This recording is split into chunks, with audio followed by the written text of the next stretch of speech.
So season 3 is here, opening with a holdover from the second production block.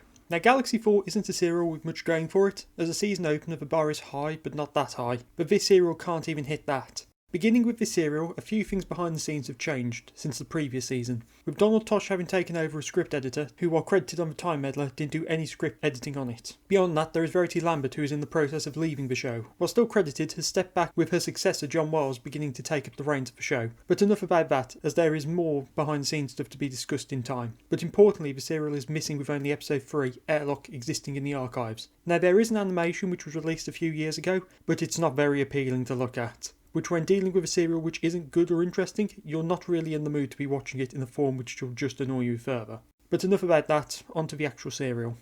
So Galaxy 4 opens very strongly with the TARDIS landing, with its luckily surviving shot of the console room. From there we get introduced to some robots which Vicky names Chumblies. Oh look, it's got a sort of Chumbly movement. Chumbly? Yes, you know, what sort of Chumbly? These robots are the workers of the Rills, with them never named on screen as anything other than Chumblies, meaning we don't know their actual names. They're seemingly hostile to the trio, with them being saved by the Dravans. The Dravans being a nearly all-female race, with the females being the dominant sex, which considering this was written by a man, and the decade it was, oh god. 3 of the Dravans we meet are clones, or more accurately, artificially created slaves. And these are not what you would call human. They are cultivated in test tubes. We have very good scientists. I am a living being. They are products, and inferior products, grown for a purpose and capable of nothing more. With their leader being Marga, who is the only proper Dravan. The story is told by Marga is that 400 dawns ago, the Dravans were shot down by the Rills, but the Dravans were also able to shoot them down, stranding both of them on the planet, which is only 14 dawns left before it's destroyed. The Rills were the ones to inform the Dravans of this ticking clock. The Doctor checks this for the Dravans, finding that the predictions were wrong, with the planet only having 2 dawns left. Imperative we leave at once. Why's that? The Dravins did say 14 dawns. 2 dawns. Tomorrow is the last day this planet will ever see. With this far shorter time frame, Marga puts into motion a plan to take over the Rill ship to leave the planet, this basically being for the Doctor to do it for her. To ensure that the Doctor does this, Marga keeps Stephen as a hostage. With the Doctor and Vicky having no choice, they head to the Rill ship. This is where we learn a bit more about the Chumblies, in terms of how they operate. With the Chumbly blocking their way, we get this nice scene between the Doctor and Vicky. Doctor, we'll never get past those sentries. Fascinating things to watch, eh? I wonder what the principle of the operation is. I suppose it's quite simple one to know. Doctor.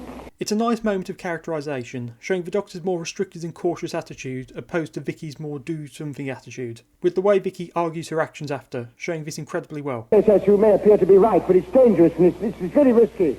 That was no risk. I noted, observed, collated, concluded, and then I threw the rock. Oh, yes, quite so, yes. Have you now finished? This is probably the best moment of the entire serial. Not a high bar, but it's still a good moment. So to discuss the rest of the plot and the rules as a whole, I need to talk about the moral in this story. As written, the serial is meant to have the message of don't judge a book by its cover. The Dravans are perfect humanoids, while the Rills are disgusting creatures, with nothing humanoid about them. With the introduction of the Rills, we discover that the Dravans are in fact the villains. They were the ones who shot first at the Rills, causing the crash landing. Despite this, the Rills still offered peace to the Dravans, having offered on several occasions to take them away from the planet. This is also why they informed them of the planet's destruction. This is of course a good message, back at broadcasting still today. The problem is that the serial somewhat works against this twist, with the Dravans seeming evil right from the beginning, while the Rills are nothing but nice, with no malice whatsoever. Even before the Rills appear on screen, they are actively being a friendly force towards the Dravans, who keep on making moves which show them in an evil light. Now this could all be due to me knowing about the twist prior to watching the serial, but it doesn't seem the best disguised by the dialogue or the actions of the Dravans. But saying that the twist was ruined for me, there was a publicity photo for the serial which did ruin the twist. One more thing about this twist is that we don't actually see the Rills until after the twist. For a twist which bases itself around appearances, it kind of falls apart as we don't see the Rills in full until the end of episode 4, with the Chumblies doing all the action for them. Plot-wise, this is due to the Rills being unable to breathe in the same atmosphere as humanoids, which is definitely unique for the show at the time, but does weaken the moral. This does make the scene of the Doctor casually trying to kill them in episode 3 by removing their ammonia gas supply interesting, as he does judge them, but without actually seeing them. This is part of a strategy to try and rescue Vicky, who is trapped. So it does somewhat connect to the moral, with him moving before knowing everything, but not the appearances bit. With the Rills introduced, they immediately become helpful to the trio, with them risking their own lives for the survival of others. Perhaps a bit too much. The Doctor offers to help them charge their ship before the planet's destruction, with the Rills being far more concerned with the trio's survival than their own, making sure that the trio escapes no matter what. Let's check back on Stephen.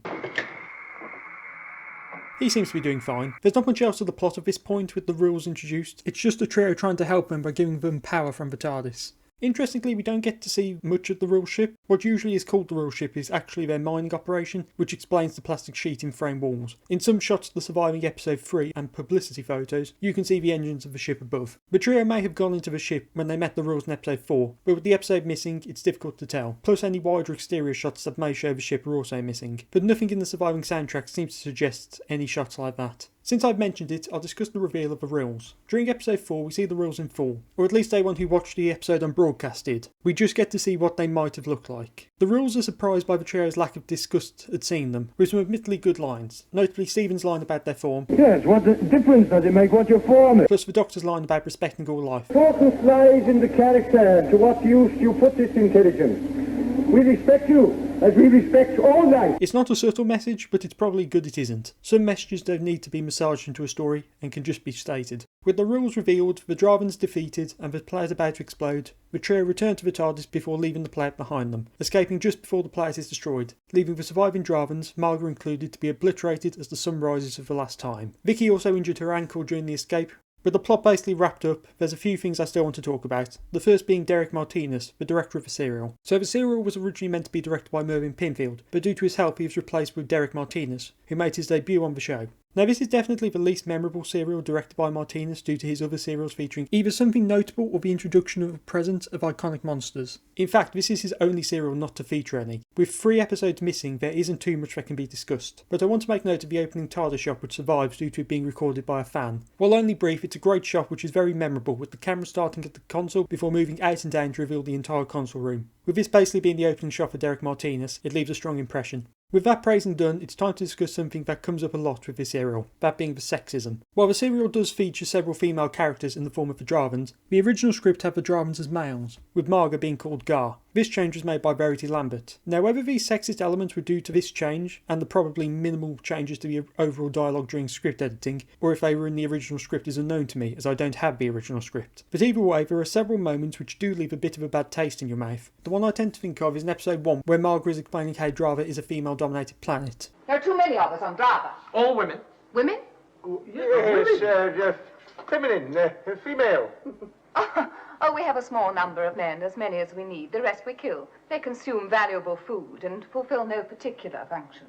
Now yes, a guy pointing to the scene where Margaret denounces all men as useless, as the sexist scene probably doesn't sound the best. But I'm pointing this out with the idea that as the Dravens were originally male, then presumably this line, unless added later, would have been saying the same thing about women. Plus, as the serial is very on the nose with its message and moral, then it's odd that the serial doesn't include any direct lines where someone dismisses this view of Marga's. That's ignoring that this stands against the moral of the serial itself, with it suggesting the idea to respect all life, not to judge by appearances, while simultaneously telling you one sex sucks. Now I don't tend to go into the novelisations with these reviews, due to it being based around the serial itself, but as it plays into the discussion, the novelisation of Galaxy 4 is very important to bring up. Since Galaxy 4 was novelised by the serial's writer William Ems, it means that the novelisation gives a far more accurate view of his views. Now there's one scene I highlighted as an example of this being in episode 2 when the Doctor and Stephen return to the Draven ship from the TARDIS. I don't think these Dravens are very intelligent to you. Yeah, but in the metal, I mean, Doctor, you know, it's inferior. Yes, well, it's tough, but it's not impregnable. No, it's very common metal, really. It's nothing unusual, Well, I suggest we go in instead of standing around here admiring the scenery. While the scene is presented in the novelisation, as I thought, Stephen, there's nothing particularly advanced about this material. It's tough, but not impregnable. A reasonably common metal, with nothing special about it. So, said Stephen.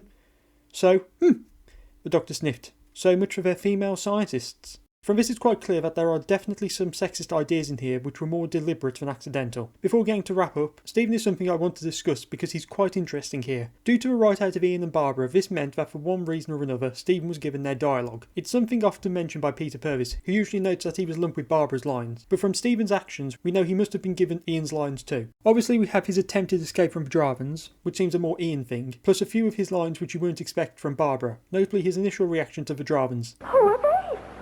No idea, but aren't they a lovely surprise? There's a mix of the two, which does make Stephen distinct from both of them, but this does somewhat overshadow his own character. But there is an argument that as Stephen is still being developed as a character, then this becomes more characterisation, rather than a departure from his character. It really depends how well you think it fits the Stephen we come to know. The final scene of the serial sees the trio looking up at the scanner, wondering what might be on the planet that's currently on screen. But on the planet we find a man with one thought going through his mind. I remember now. Must kill.